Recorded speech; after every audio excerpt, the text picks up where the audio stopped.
The mansion at Glen Cove sits on a 55-acre property, which is now a hotel. The mansion was constructed in 1910 by Charles Adams Pratt, during the time when mansions were in their prime. At the turn of the 20th century, many wealthy Americans built country estates for themselves to escape the realities of their day-to-day lives in the city. These mansions were often surrounded by acres of landscape and were built by some of the most well-known architects and landscape designers of the time. As more mansions were built, the North Shore of Long Island soon became a popular destination for the rich and famous, coining the term the Gold Coast. The mansion at Glen Cove is one of the few mansions left on Long Island today. Due to post-war inflation, the rise of property and income taxes, the expensive maintenance and large staffs, many of these large estates were torn down. The mansion at Glen Cove, previously known as the Manor, was the home to John T. Pratt and Ruth Baker Pratt. John was an attorney and an executive with Standard Oil Company. Ruth was the first Republican congresswoman from the state of New York. She represented New York City's Silk Stocking District. John passed away in 1927 at the age of 53. Charles Pratt, the patriarch of the Pratt family, was the pioneer of the U.S. petroleum industry and formed Charles Pratt and Company in 1867, which became part of John D. Rockefeller's Standard Oil in 1874. Charles also founded the renowned Pratt Institute in Brooklyn. The area surrounding the mansion is scattered with former Pratt estates. John Pratt's brothers were also his neighbors. George developed Killingworth, a Gothic Tudor mansion, which is currently the Russian consulate's quarters. Frederick Stone Mansion, Poplar Hill, which is now a home for seniors. Herbert's waterfront home, the Bras, is now the Webb Institute of Naval Architecture, and Harold's Neo-Georgian Mansion is now Nassau County's Whirlwind Preserve. The estate was maintained by the Pratt family until Ruth passed away in 1965. 2 years later, the Harrison Conference Center bought the mansion and transformed it into a conference center and hotel. It was one of the first conference centers in the United States.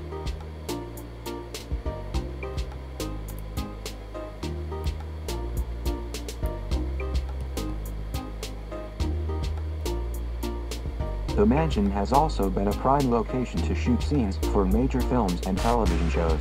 Classic films such as North by Northwest and Where's Papa, as well as TV shows Madam Secretary and The Blacklist. In the near future, the mansion will be opening a luxury restaurant called Opus, featuring Michelin chef Massimiliano Musso from Italy. The restaurant will use all organic vegetables and fruits, made from a greenhouse, which will be located on the mansion property.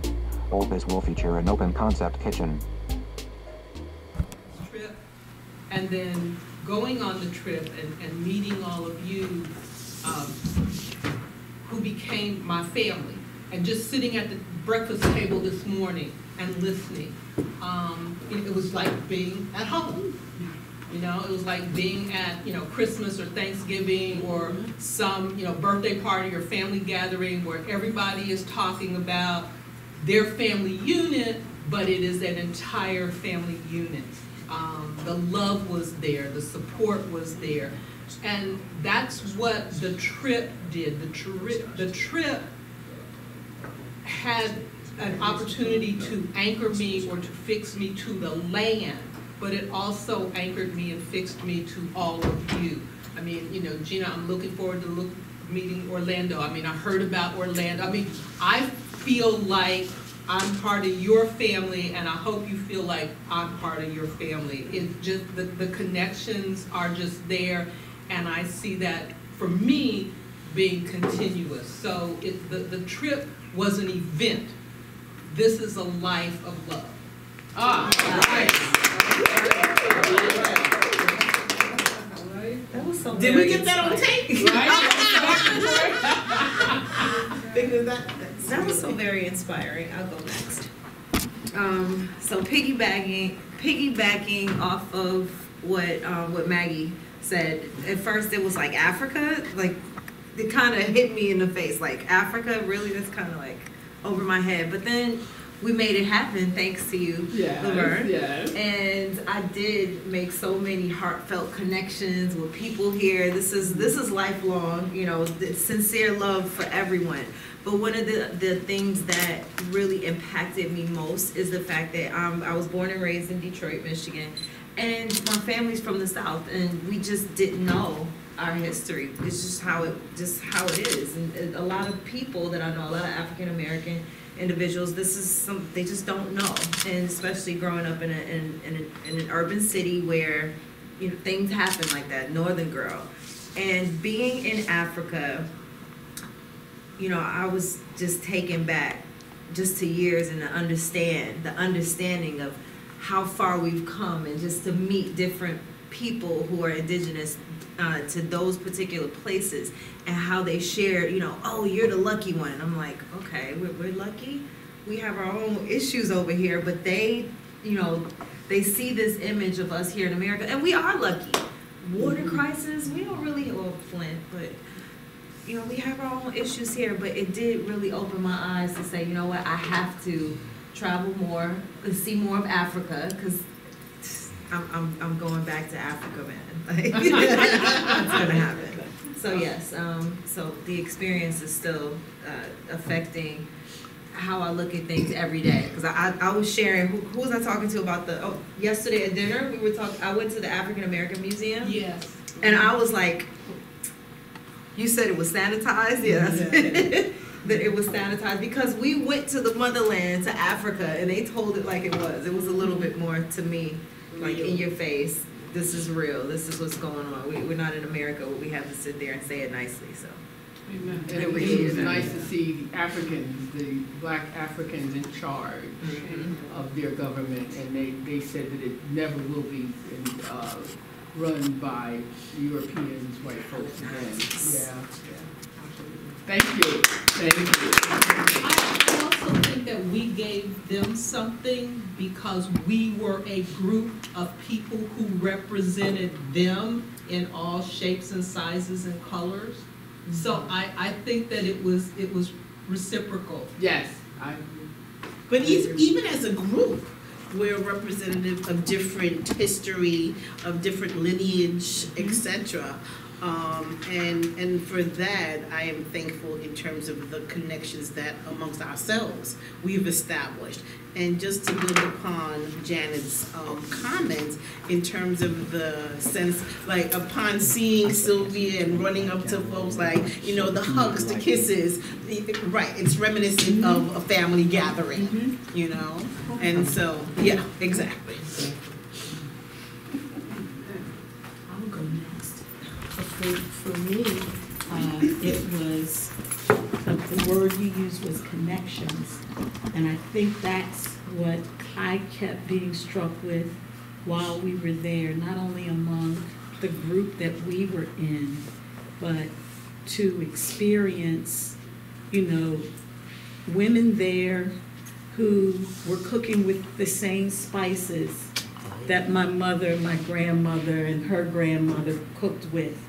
And the musical beats that we love here as African Americans, and see that connection, and to look at the colors of clothing that people wear, that when we wear those things, sometimes people say, oh, well, you know, she's African American, she's wearing these bright colors to work and all of that. And you kind of, for me, it was, even though I knew we were African Americans, the fact that you could put your hands on the land, the people, hear the music, taste the food, and say, oh, this is why we do this way here in the United States. This is why my grandmother always put her greens with this spice and that spice, or why she roasted her pork with these spices, because somebody had taught her that, and that somebody had taught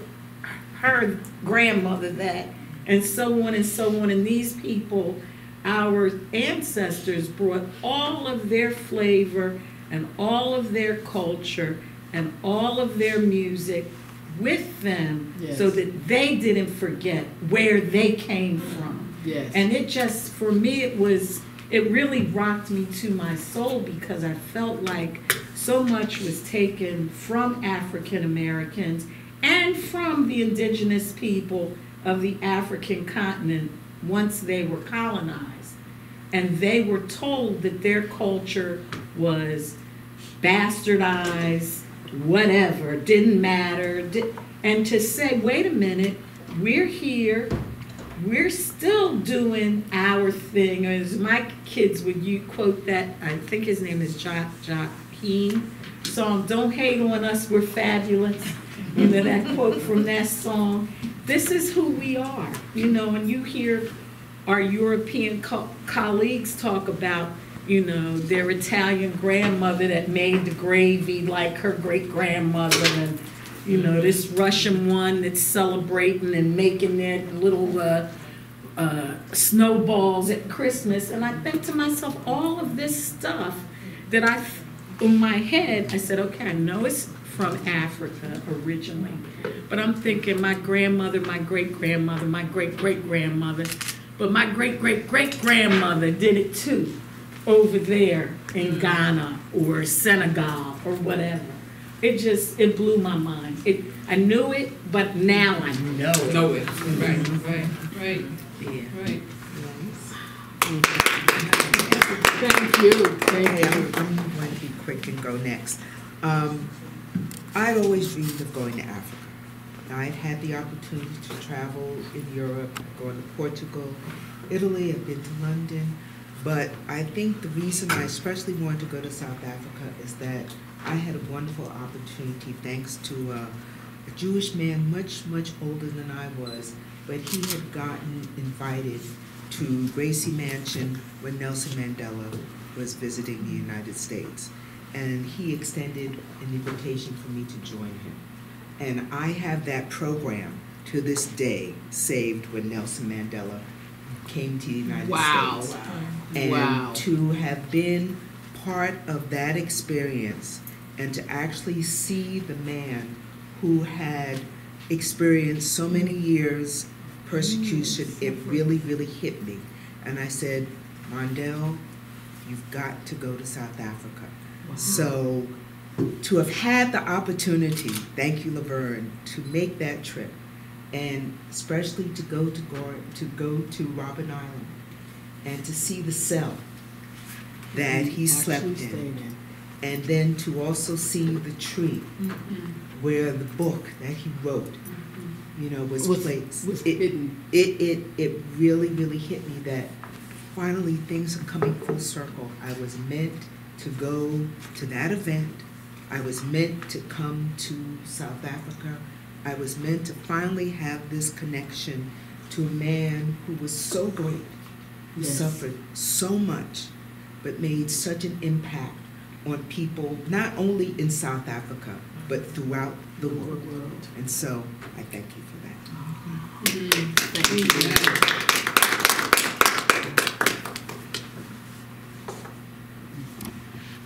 I studied African American studies in college, and I've done some traveling throughout the Caribbean and throughout Europe, but I hadn't been to Africa. And it was intentional because I didn't know how I would feel having studied the history. And I went, and I was really happy that I was going in a group setting and a family setting, and for me that was really, really good.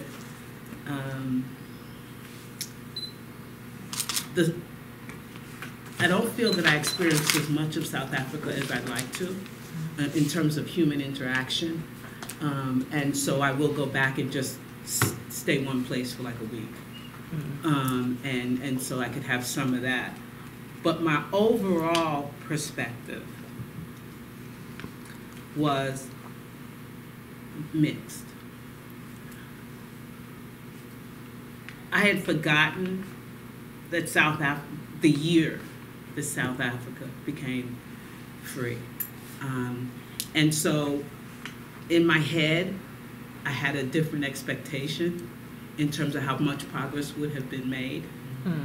And so it takes me back to studying in 1972, in 2019, and doing this quick analysis of the progress. And so I had a mixed emotion about the fact that it mirrors the experience today that I see African Americans have in here. The level of homelessness was disturbing. The divide was disturbing. And so I had kind of fantasized in my own mind that it was going to be a different kind of an experience, in the sense that, yes, I saw Africans in government and maybe in the police force, but in my mind, I expected to see strips of ownership. Okay, it's kind of like when you come to Harlem today and you talk about Harlem, you expect to see strips of ownership. And here again, what I saw was new development, which didn't necessarily include. And so for me, I was really happy to be with the family. I was very happy to have my first African trip, but it was a mixed feeling.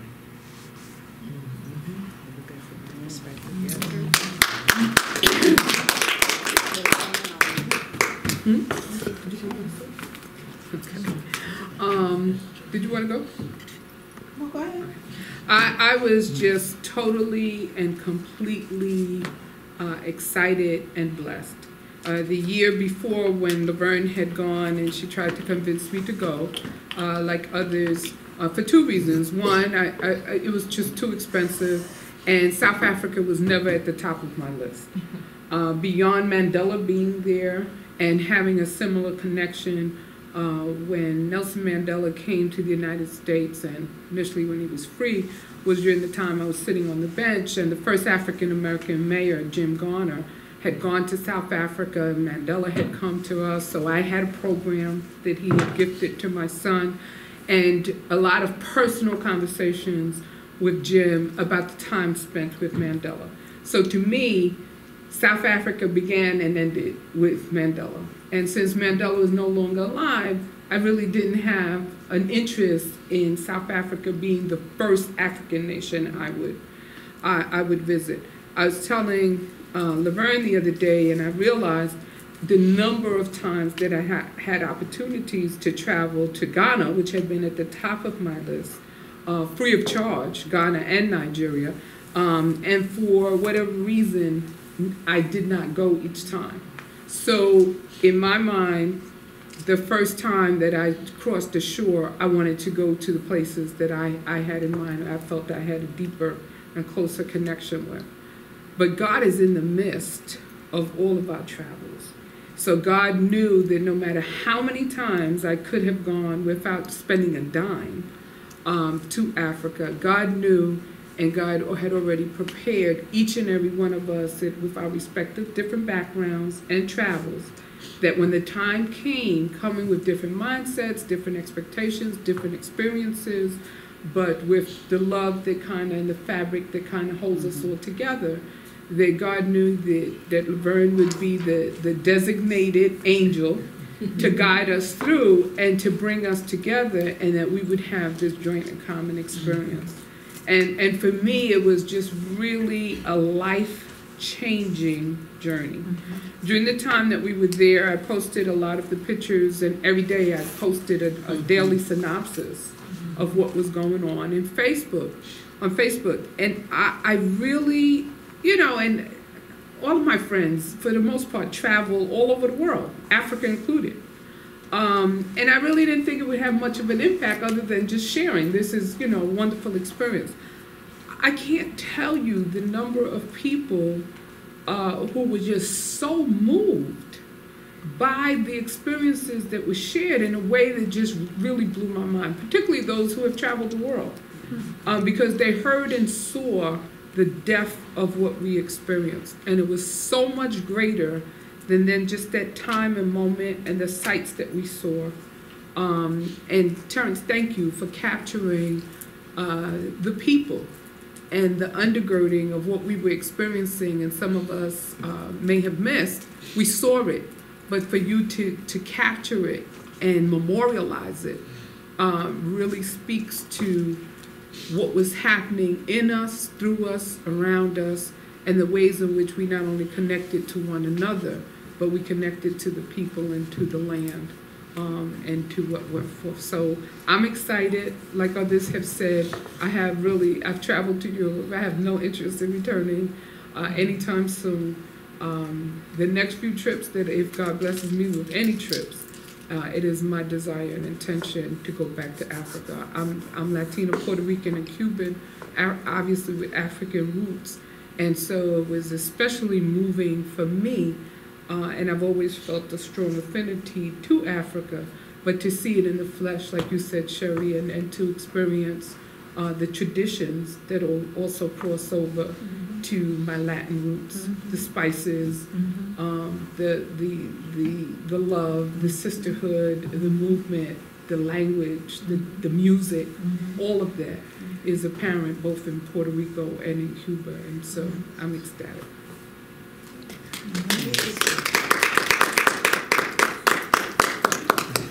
My dream to go to Africa, it was a long time dream. There is two places I always want to go, is Israel and Africa. When I went to Israel, okay, I make experience because since I grew up in a Christian family, then I know about the Bible. Then when I go there and I can say what I was reading for years, like a kid, I used to say, do those places really exist? Why? Because, you know, you in Sunday school, 11, 13, and 7, 6. You know, I really know they have so many countries at the name of it. Then when I went there, then I cried. That's the happiness cry. I was crying and I'm so happy. I said, oh my God, this is it. This is, and Matthew, this is, you know, I keep thinking in myself, keep talking to me. Then I said, next trip, I want to go to Africa, but I'm going. I cannot go by myself. Then I keep thinking, do I can afford it? Do I have money for it? And then I don't know, it's a miracle. Amen. All right, then when she said we're going to Africa, I said, I don't think I can. She said, yes. Yes, That sounds about right. The tone and everything too. She said, you believe in God, are you? I said, of course, that's my life. She said, you going? Just say yes, you going, and that's it. I said, okay, I'm going. But that was the best thing. Amen. Because if you was not going like this, maybe I might say, I don't have no money. You know, that's the way we go. And then I went, but that was something I'm going to die with. And I can tell you until this day, I cannot tell you how my joy is. I remember everything. I remember a child who was across the street, and then the child don't have no shoes on over there. And then I feel like he was a part of my country. Some people so rich, and then some people don't have any. And that's number one experience. And number two, I went to the Zulu house, I eat some food. It's like a home food. And made it. The spicy, same thing. Same taste, same thing. We're just talking about it. I said, you know what is in my memory? You remember when we go to Zulu house, the food I ate there? And how many, how many food we ate? Then this one is here. And we went to another place again. Then I remember I saw my grandmother die when I was 16 years old. And I remember it's like I saw her face. Because I'm living, I was still in one place and living the life when I was a kid. Then I am so happy and I make this experience. And what about all this family I have? You know, we are the best guy. Trust me, we stay for all those days. Sean. And it's like, all of us is one. What is the wonderful thing? What is the wonderful thing? And they told me black people cannot cooperate. I told you that's not true. We are. Oh, we are. And may God bless all of you because I'm praying. Even my photography is the best, all right? Then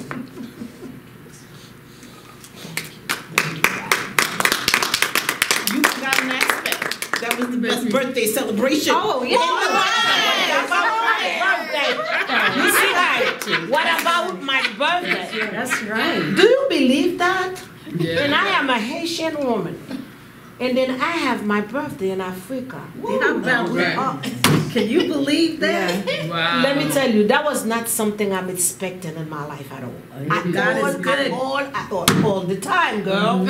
All right, all the time. That's why when you believe in God, Amen. all right, you say ask, huh?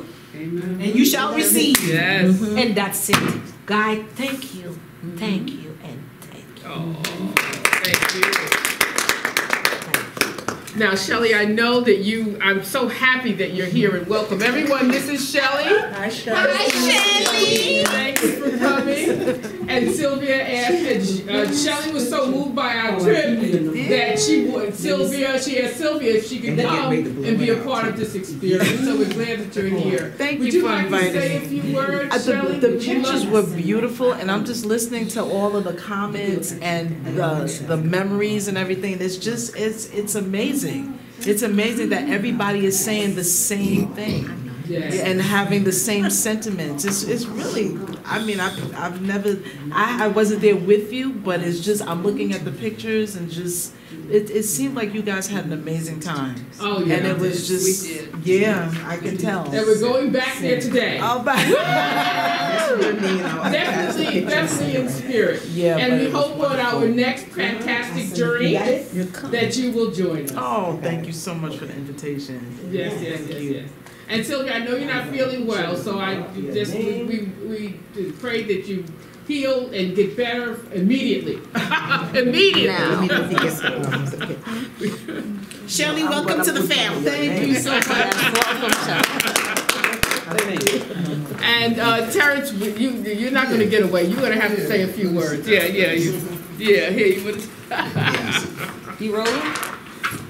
It's rolling. All right, so I'll dovetail on a couple of things. I remember way back when, felt kind of like Sherry, I'd see these guys up on 125th and Lenox with the red boots and the blue tops, and I'm saying, you silly people. And we used to say that all the time. Anytime anyone dressed like that, we'd say, yep, that's 125th and Lenox. Then I went to Senegal. And I saw those same colors.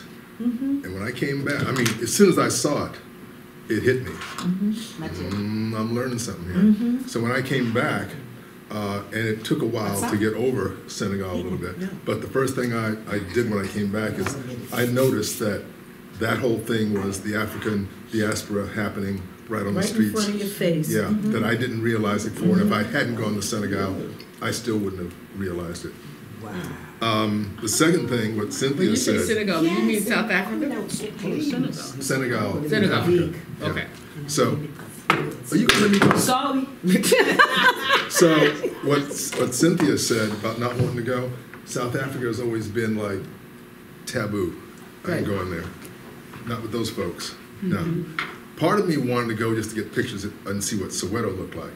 But the rest of me was saying, I don't want to see that place. But then a number of things happened. First of all, one of my daughters was on tour. Where'd she go? South Africa. Then my other daughter, who decided she wants to do something, where'd she go? South Africa. So now I'm being anesthetized to the fact that I don't like South Africa. And all of a sudden it's like, and then my friend over here starts putting it, it's like, she had to ask me 3 or 4 times. And I said, let me go. And I'm glad that I did. It's still taking a while to kind of comprehend. I'm going to have to do some more writing about it because there was so much that happened on that trip. So grateful that Sean was the person. I mean, as soon as he looked around and said, "Can I talk freely?" I knew we were going to have a good trip. I knew this is the brother that we needed to have. It took me a while to understand, to see him as a brother. Okay, I'll be very honest with you. When he came in and we saw him at the airport, yeah, he had the brown skin and everything, but he was talking Afrikaans, and I'm saying, so what is he really? Then he'd go through the little things, and slowly but surely, like, forget about what the brother looks like. I mean, he kind of looks like anybody else that you see, but there was something that said, but he's not. He's not American. He's not African American. He's South African, And when he started going through this stuff, it's like the most brilliant brother that I know. And the kind of things that he was able to explain, most of which I've forgotten because it's just way too much to remember. I was glad that I took that trip, glad that I was able to take the pictures, because I'm going to look through those gradually, and I'm going to continue this, because it was a journey for me. It was really a journey that I have to now sit down and write some stuff about, because I got a lot of anger in here because of what I saw. I feel like, just like Gina, I walked through that apartheid museum, I wanted to kill somebody. You know, when we stopped at one of those pit stops, and I told Sean this. I came out, I looked around, and this big South African Afrikaner walked through, and it was like, you must have written Afrikaner all over your back and your face, because you look exactly like every picture that we saw. As hateful as you can be, as despicable as you can be, as degrading as you want to make other people feel. And I told Sean after, he says, yeah, that's the way they look. And they still look that way. Nothing has changed. And that like set the mood, like, and you know, I still couldn't understand why, we want to make the comparison between what happened in the States and what happened there. And I'm saying, but guys, like, we were the minority in the States, you guys are the majority here. I mean, like when the Native Americans in the States, got together, like they shoved those white folks off to the sea. They just couldn't keep their act together long enough. Okay? But you guys had, it's nothing but 95% of y'all. And he had another reason. He said, but, and okay, yeah, people don't always take part in what's best for them. We got that. And that was shameful. But it's like, it's still, when Mandela took over, I honestly expected for it to change from, okay, some of you white folks got to leave. Some of that property we got to have back. And my people got to be on the land. And that didn't happen. And as much as I understood his sentiment, and I understood what could possibly happen if he had done that, there should have been something else that happened. Because, folks still living like that. Yeah. It's like, no, this is way too many years after the fact. It left me with a very bitter taste in my mouth. Glad I went, though. Super glad I went. Thank you so much. Thank you. If I could just add, when Sylvia and I were both in wheelchairs through the airports, because we were both recuperating from surgery, and I think it was when we arrived in Zimbabwe, the guy who was pushing me was asking us questions about how much we earned, right? How much money we made, and about America. But then he began sharing how Obama was our Mandela. And one of the things that he shared was that the difference between our country and theirs was that once Mandela became president, that they vowed that they would never ever go back to white leadership. So he said that even with the worst black leadership, they're going to stay, they're going to remain rooted in having black leadership, and they'll never go back. And he said, and you guys did not make that decision. Because if we have bad black leadership, we just move on, get rid of that black leadership, and continue with, what began with Mandela.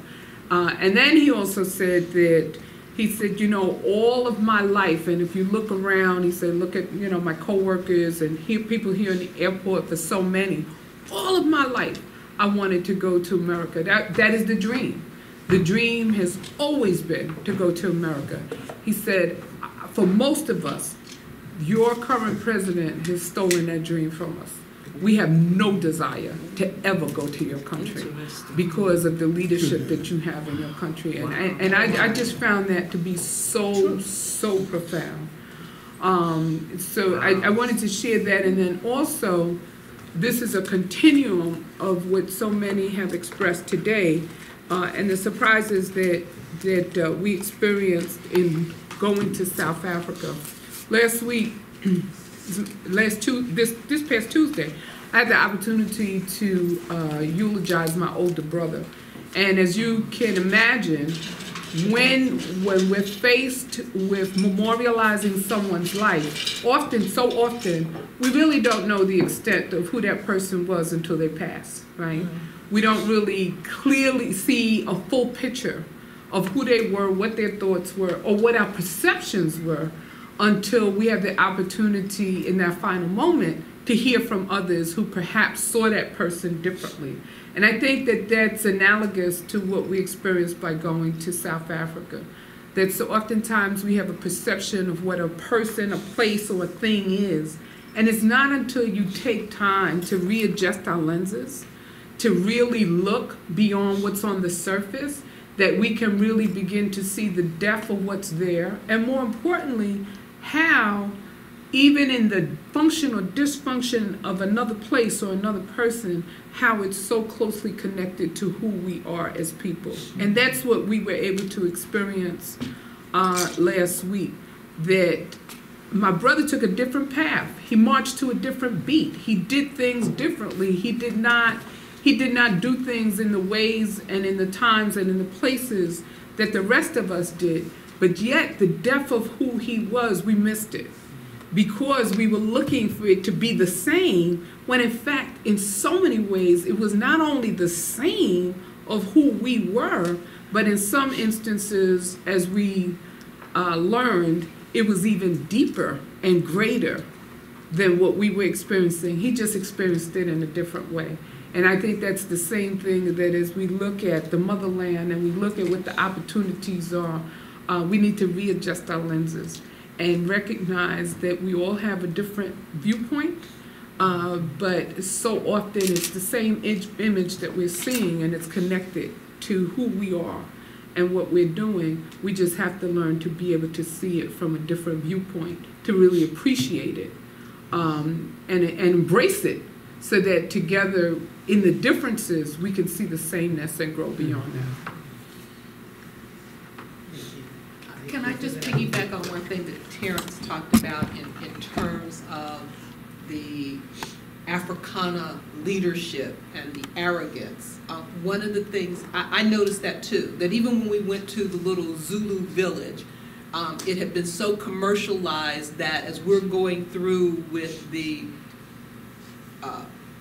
Zulu actors, if you would, when you look behind, it was the white people in the back taking the money. Mm-hmm. When we went to the restaurant, that last restaurant in the all of the service workers were black, but when you got to the cashier, the people sitting in the back taking the money were white. And so, it wasn't a justification for me, because it's exactly what happens here. In many cases, we may be out front, and in some cases we have our own businesses, but there's always someone behind the curtain who, is pulling the strings, whether they're political strings or financial strings. So I just, being in South Africa, for me, again, we are more alike than we're different. And that was the thing that just pressed home for me, whether it's the food, whether it's the politics, whether it's the poverty, whether it's the disenfranchisement. We are more alike than we're different. But I think that's why it was mixed for me, because that was not my expectation. Okay. Can I say something too? Hi, sorry to bother you again. So we went to Zimbabwe, and I did not go to Botswana, and we stayed there. Me and Marie walked around. This is when I had a lot of human interactions during that particular downtime. And it was very, very eye-opening, because they wanted to learn so much. I feel like they wanted to learn so much from me. And I'm listening to them, and they're telling me about their life and what they valued and what their come-ups were. And here's this man who is my housekeeper, and he has a good job, okay? And he's like, yes, and he's building his home, and he's showing me, listen, this is all of our cows, like those are my 3 cows, and we just bought a house, and he's, you know, and I'm like, wow, this is, and I said, well, what is a Zimbabwe dollar? You know, I'll buy one. He was like, no, I'll give you one. That's how much the money was worth that an African man gave me a $2 bill, okay? But one of the things that really hit home for me, and I call it the insidious agenda. And I tried to read as much as I can at any of the museums that we were in, but it really brought home to me how important politics really is, and how people that say that, oh, I'm not a politician, I'm not involved in politics, how political the human trafficking is. Yes. How, you know, how these industries have really taken, you know, just this is the devil's playground. And it's how they've taken human souls for commerce. And, you know, for me, it's stirring something, because I can, you know, a lot of us are educators here, and it's like, okay, here's this generation that is eventually, one of these young kids is going to be the leader of our free world. They are going to have some sort of political influence. How are we, and what are we doing right now? What can we do right now to plant those seeds that, listen, you just didn't get here on a magic carpet. This is your lineage, this is your history, and this is what happened and why. And understanding that why has been something that has inspired me just my thought narrative even more. So I would just, if you guys take nothing from me, if you ever see me again, I will say, take this nugget. There are only 2 things in this world that move things. You either have the votes to get the money, or the money to get the votes. There are only 2 things, politics and money. So all of the other narrative, all of the other policy, all of the other choices that people make, they are constructed in 2 frames.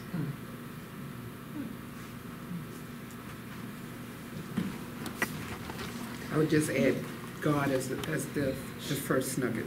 Well, okay. God is over all of it. I'm talking about human interaction on this earth, people, okay?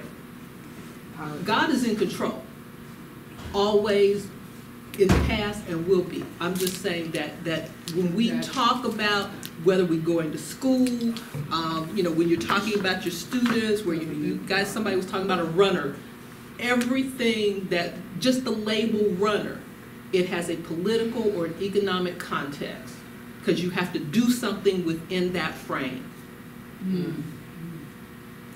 I'll dovetail to that and add, actually just echo what Cynthia just said, though. Those politics and that money is governed by what your heart tells you that God means you to do with it. And those people who don't have moral conscience, don't have a godly influence, will direct the politics and the money based on whether they are godly or not. So I agree with you, but I also agree with what Cynthia said, because it really comes down to people being able to live with themselves if they're not godly or if they are. Because you know certain things will move you because you know that your God wants you to act a certain way and treat people a certain way. And without him helping you with that, you got a president like we have. A man that's not godly at all. He doesn't have a perception of any of that. So that directs the politics. The tool. Yeah. The tool. Yes. Is money. I agree with you. You know, the impetus may be God or ungodly, but the tool. I agree with you, 100%. Okay, so thank God for everything. Amen.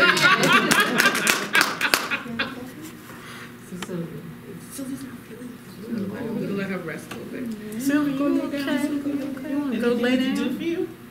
No, she's got to stay with the group. We're gonna make you feel better, Sylvia. Are you getting the flu, or what are you doing? Ginger ale over there? If not, we can get some. Put a little water in it. So Now we're going to begin. Now that I am surrounded with these with brilliant geniuses, and I'm so happy to be a part of this group. Hi, everybody. Hey, Omari. I would just like to say thank you again to Laverne. It was really a fun trip for me and my brother.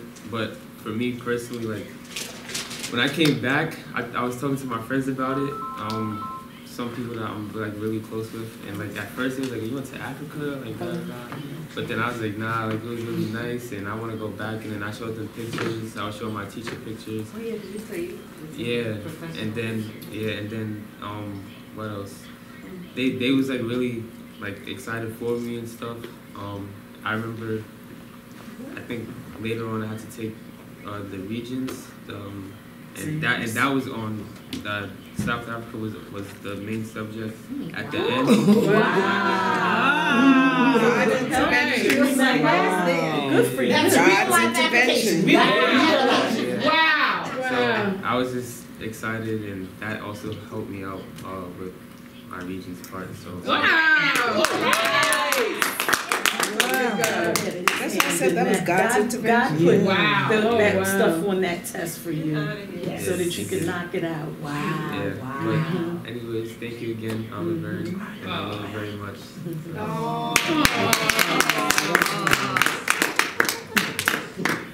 Everybody. So while I was in Africa with you guys, it was really cool, like connecting with all of you. Like just talking with all of you was really interesting, and it was cool. It was a completely different experience. Going into this trip, my view on Africa, it wasn't what I thought it would be when I got there. It was completely a different experience. Even explaining it to my friends, how like it was before going there versus how it was after. It was just like, it was good, and it was emotional, like especially when visiting the children. It touched me, just to see there's unity there too, that they don't show you everything like that. What I noticed is the Africa we see in textbooks and in TV is not the same Africa as when you go there and you experience it yourself. And to experience it with you guys was it's an experience I've never had before, and it's an experience that I'm never going to have, no matter how many times I go back to Africa. The first one was always going to be the best one. So, Yes. I did enjoy myself, and I'm so grateful to actually take that first trip with you guys. And Aunt Laverne, thank you so much for even giving us the opportunity. Thank you, love you. I want to thank you. Most people know that I'm afraid of every kind of animal there. Right? I run from mice in the house. So this was traumatic for me for safaris. But you were like, it's okay. They're gonna do this. And he was explaining to me how the animals function and how they act. And then by the third time, he was like, it's gonna be okay. He said, this is what happens. They don't just come up to me. And I was like, okay, they're not gonna just come up and bite me for no reason. I said, they're not gonna feel alive and turn over the... No, you're gonna be okay, I promise you. And so I thank you. No, brother, I thank you. Me too. Yeah, me too. She was in my room. The trip was an exceptional experience that, for me, it made me think about the need to explore Africa more. As I shared with you before, I never in my wildest dreams thought about going to Africa. The fact that you made this possible for me, and the fact that I went there to not only enjoy the culture, the people, the language, the environment, the scenery, it has etched a memorable experience on my heart and my head that I would like to continue to explore other parts of Africa. I am touched by the kids that we saw and met in the different locations, especially at the school. And so I'd like to also give back. And I was able to think about, wow, if there was not divine intervention in my private life, then I could have been one of those kids, you know, without shoes, you know, without clothing, and living under those conditions. And I need to tell you that I thank you from the bottom and top of my heart for making it possible for me to join you on this phenomenal journey that I will forever remember. We started as colleagues. PS 127, the kindergarten teachers, the class teachers in New York City, I must say. Anyway, that's just a joke. Then we became friends. Then we became traveling partners. Then she became a sister friend. And now she's my Dr. Laverne Nimmons. And when I address her, I do say, hi, Dr. Nimmons, because it makes me feel good. It sounds good. And I appreciate her as a black woman being able to excel in her successes. I had been to Africa before. It's about my third time. But this trip was a little bit more emotional than the others because it was a little bit more intimate. Like I went to Ghana, I went to the slave castles and things like that. You know, it was a chill. But this trip to South Africa had a different, let me say, touch to it. When we went to the schools, and I'm a retired teacher, seeing the children and how excited they were. And it's not even like they realized that the state of, how can I say, humanity that they were living in, like without no clothes, no shoes, the children needing haircuts, clean clothes, sneakers, shoes, whatever. It was touching. It was very, very touching. And so I often think about it, and then to come and actually see it again, it brings back, and it puts you right in that setting again. It's like you're there again. So, I don't know, this trip, and I think about it a lot, and then I can say that it also brought me into another circle of people. You, the young brothers, you know. So I, once again, want to thank Laverne, because anything she do, anything she touch, it always has its excellency, and it always comes out the best and the greatest, and it's memorable. So she has created another extended family for me, which is good because we all need the support. So this trip just had different venues for me that kind of put things in place, you know, more defined, I should say. So I just want to thank you, Dr. Nimmons, for being who you are and being able to bring people together and take us on journeys that are, because you and I have been traveling for a long time, so I mean, I got jokes, but we're not getting into that right now. But anyway, hi, honey, hey, how you doing? Is that going to be for the dinner table? For the cocktail bar?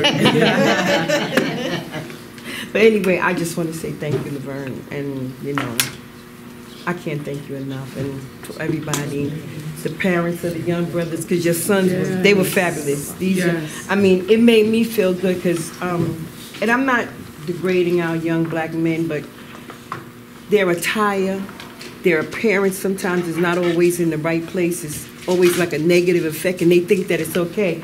Where these young brothers were, they were, how can I say it? Polite, professional, groomed. You know, I kept looking at him. I couldn't figure out what it was, right? His braids are gone. He cut the braids. But, you know, they were just beautiful.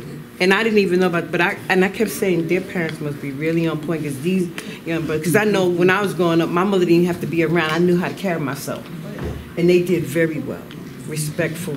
They were even helping Sylvia. There was, you know, anybody that needed help, they were there. And it wasn't like you had to say, go over there and help.